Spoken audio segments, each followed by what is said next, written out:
Hello everybody, so this is some of the aftermath of the little storm we had today. The nasturtium came down, the tomato came down,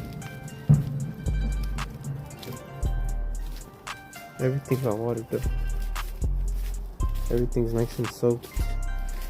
And then my little sage is falling down though. Oh well. What we'll do is we'll put this stick inside. I think I'm gonna have to move this sage eventually. But yeah, everything got wet. The soil was super wet.